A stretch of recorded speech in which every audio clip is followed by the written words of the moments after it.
एक और बड़ी खबर आपको बता दें, बीजेपी ने इंतखाबी हिकमत अमली तैयार की है। मध्य प्रदेश, छत्तीसगढ़, राजस्थान पर पॉलिसी तैयार की है। पीएम मोदी के चेहरे पर चुनाव लड़ेगी बीजेपी। जरा के हवाले से बड़ी खबर, बिना सीएम चेहरे के इलेक्शन लड़ेगी बीजेपी। एक बार फिर से वजीर आजम नरेंद्र मोदी के चेहरे पर ही बीजेपी एमपी, छत्तीसगढ़, राजस्थान में चुनावी मैदान में उतरने जा रही है। इंतखाबी हिकमत अमली तैयार की गई है बीजेपी के जरिए। वाज़ेह रहे कि इस साल के आखिर तक इन 3 रियासतों के अंदर असेंबली इलेक्शन होने हैं और जहां बीजेपी और कांग्रेस में यहां कांटे की टक्कर मानी जा रही है। ऐसे में बीजेपी ने अपनी स्ट्रैटेजी के तहत इन तीनों रियासतों में चुनाव लड़ने के लिए वजीर आजम नरेंद्र मोदी जी का चेहरा आगे रखने की हिकमत अमली तैयार की है। बिना सीएम कैंडिडेट के ये चुनाव लड़ा जाएगा इन 3 रियासतों के अंदर असेंबली इलेक्शन। ये बीजेपी की स्ट्रैटेजी का पार्ट है। जराये के हवाले से ये बड़ी खबर। तो वजीर आजम नरेंद्र मोदी के चेहरे पर ही चुनाव लड़ा जाएगा छत्तीसगढ़, राजस्थान, मध्य प्रदेश का।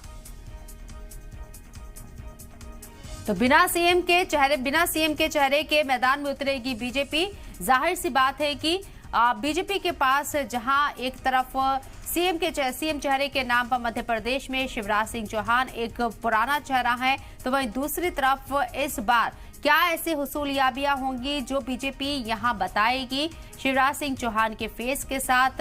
इसलिए एक बार फिर से वजीर आजम नरेंद्र मोदी के चेहरे पर ही चुनाव लड़ने की स्ट्रैटेजी बनाई जा रही है, क्योंकि वजीर आजम नरेंद्र मोदी जिस तरीके से लोकसभा चुनाव में सीधे तौर पर बीजेपी को एक मजबूत पार्टी के तौर पर सामने लेकर आए हैं और कई रियासतों में भी अब तक जो इलेक्शन हुए हैं वजीर आजम नरेंद्र मोदी के चेहरे पर ही हुए हैं, जिससे बीजेपी को एक बड़ा फायदा हुआ है।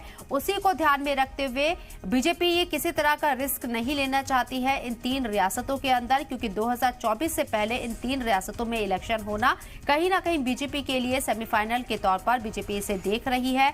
और वजीर आजम नरेंद्र मोदी के चेहरे के साथ अगर बीजेपी मैदान में उतरती है, चुनावी मैदान में उतरती है, खासकर छत्तीसगढ़, मध्य प्रदेश और राजस्थान में, तो एक बड़ा फायदा बीजेपी को हो सकता है, ऐसा बीजेपी का सोचना है। इसलिए इस तरह की स्ट्रैटेजी